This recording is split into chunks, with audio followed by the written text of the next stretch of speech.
We are studying the concepts of API. Today we are going to study the async concept. Before moving this, I request you to watch the previous videos in this series. What do we mean by the async call?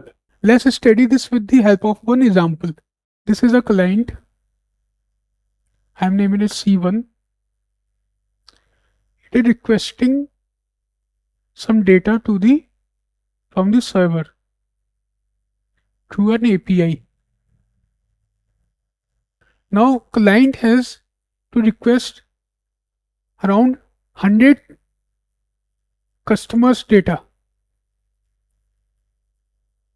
How many customer? 100 customer data. If you request the data in a form of one customer at a time, then I don't think so it is optimized way. So what will the client do? Client will hit the server for multiple customers at a single time. For example, it will request the 10 customer data at a same parallel way. How it will help? It will increase the efficiency, or you can say the speed of the execution of your task. Now how we can achieve this? This is achieved through the async call. Async call means we are requesting the server in a parallel manner. Multiple requests have been sent to the server in a parallel manner. Let's understand this concept using code. There are two libraries which are important for this task: Async and the HTTPS. These are the two major libraries which we will use here. Let's import them. This is the API which we are trying to hit. 1, 2, 3 is the different endpoint of this API. We are fetching the data of post 1, we are fetching the data of post 2, we are fetching the data of post 3. Now let's understand this code. When we define async means we are saying that this function works in a parallel manner, or you can say if one request is in the hold, or while we are waiting for one request to be completed, another request will be run in a parallel manner. For example, your client, you request the server some data for post 1, post/1, and here it is a post/2. Due to some reason, this is on the hold, or it is taking some time. Then your code will not wait for this to be completed. It will run the second URL in a parallel way. So hence our time will be decreased. This is the concept of the async. How we are achieving this? First, we are creating one function, defining one function, fetch. You can name it anything. I have named it fetch. But the concept here is you have to use this keyword async. When you are using this keyword async, it means that it will run in a parallel manner. It will use the principle of the async. Now let's skip this part for a moment. Move to the main function. This is the main function. Here also we have defined the async so that it can apply the async principles. These are the headers. We are defining the authorization key so that we can access the API. Although for this API which we have used in this example, don't need any kind of access, but for the complete procedure I have shown this. Now we are creating a client. What do we mean by the client? Client is the, you can say, authorization. So you are creating the client using httpx library .async client. This is the authorization. Then timeout 10. Timeout 10 means we are saying if our request wait time is more than 10 seconds, then show the error, break the code. In the second line inside this client, we have defined the task. Task, you can say, we are hitting the each URL, and hitting of each URL is stored in the form of a list. There is one point to be noted here. Right now, it will not be executed. It is just storing. It is a placeholder. It will not be executed at a moment here. Just we are organizing the task. so that we can execute that in a later steps. This should be clear. We are not executing right now. We will be executing this in a later step. We are just arranging the request here. So fetch is the function, this function fetch. We are using the fetch function which we have defined earlier, user defined function. In the fetch function, first one is the URL. What are the URL here? If you look at the code for URL in URLs, we have created one list here, URLs. So what do we mean by this? For URL in URLs, one by one it will pick these URLs. This is an example, so we do have only 3. But for example, you are working for some e-commerce website and you want to analyze the number of products, then you know there are n number of products ranging from 100 to 1000 products. So these can be the products, different products where you are requesting the data. Now each URL is stored in this fetch function and the client is also stored. This step helps us in creating the client. Client is the authorization or your key to the API. So every time when you are hitting the URL, different URL, you don't need to create the client. This step optimize your code by creating the client only one time, and that client will be used for every URL. Now here we have created a bucket of different URLs and the client like this. URL 1, comma client 1, comma, I am naming it to in a short form URL 2, comma client will be same, okay. Then URL 3, comma client. This is a list. Right now you can imagine it like we have created a list but we have not executed it. Execution will take place in this step. In this step, using the await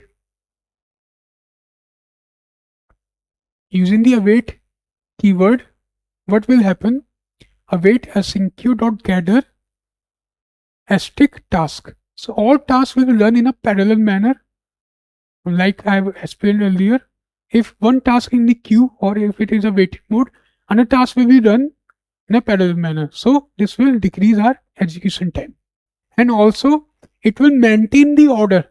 For example, URL 1 you have mentioned first in the task. So although URL 1 result comes in the end, but in the result output it will be stored as a first output. Although it is coming at the end, but it is stored as a first output. It will maintain the order of the output. That if input is in this format, URL 1, URL 2, URL 3, so output will be also in the same manner. Output for the URL 1 will be the first, output for the URL 2 will be the second. Although URL 2 is running fast, this gather function help you in maintaining the sequence of the response. It will match the sequence with the input. If URL 1 is in the first sequence, then its output will be also in the first sequence. It can be the case like URL 1 is taking time and meanwhile URL 2 has been completed. But URL 2 output will be in the second place only. It doesn't depend on the execution time, whether it done fast or the slow, whether it is completed first or the second. So gather function help you in the another way also. It will maintain the sequence. It will match the sequence with the input. If URL 1 is the first, then its output will be the first. It doesn't depend on the execution time. If URL 2 has run fast and it is completed first, but its response will be stored in the same manner in which we have given the input. If URL 2 is in the second place, then its output will be also in the second place. For example, URL 1 has been completed in the 5 second. URL 2 has been completed in the 3 second. And URL 3 is completed in the 4 second. Now, according to the common thing, output will be stored in a URL3 first, then URL2 first, URL3 second, and then URL1. But that's not the case. If it is taking more time, then also its output will be first. Output of URL1 will be the first, although it is taking more time, but also it will be the first only. Then output 2, then output 3. So gather function helps in maintaining the order of the output. Now come to the fetch function. In the fetch function, we got the URLs and the client. Now await client.get URL. You are getting the data from this URL, and that data has been returned in a form of a JSON, and it is stored in the results. Now you can get the results in the form of this. You can run the loop here, or you want only some features or some attribute, then you can run the loop on those attributes only.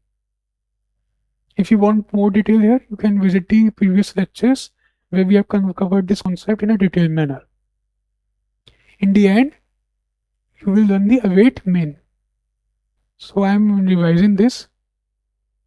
First, you created the list of the URLs which you want to hit, and the second, you are initializing the function to which you will hit each URL, and this is the main function. There you have given the authorization, and through that authorization you have initialized the client.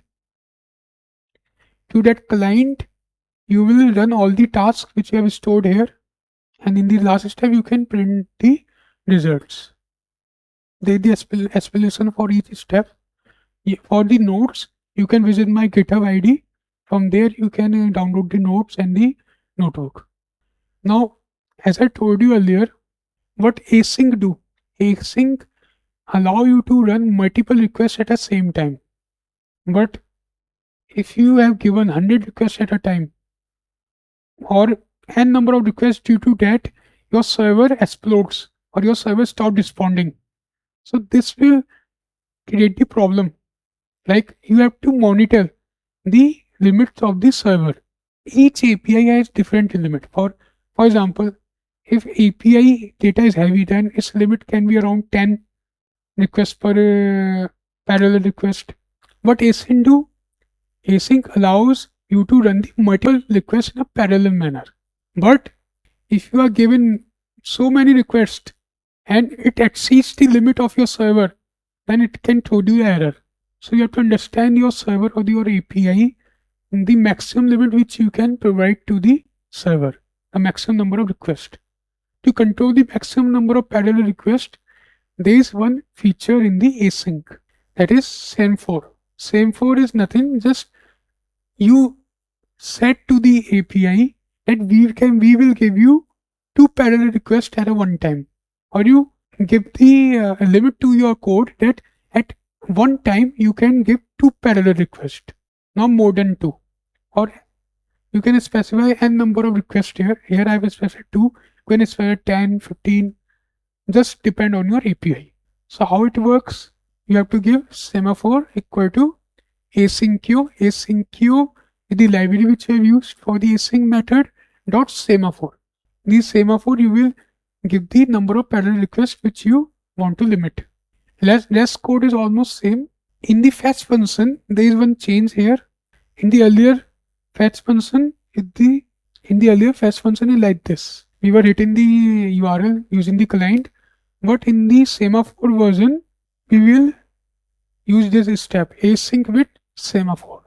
Now it will limit your URL hit to 2. Now just I have changed somewhat the code. Here I have used the user ID 12345. Let's understand the code. Come to the main function. This part we are familiar with. This part we are familiar. Now here, fetch user ID function, which we have used. User ID comma client. What is the user ID? For user ID and user IDs. We are fetching each user ID from this list, and we are giving it as an input to the fetch user function. Now we go to the fetch user function. Fetch user function creates the URL using this user ID, and will run 2 parallel requests at a moment. Not all the requests. It will not run all the 5 requests at a moment. It will take first 2. Once it is completed, then next 2, and so on. Rest code is same, just we have applied this part. Async with semaphore, and here we have defined the limit. So there are addition of 2 steps.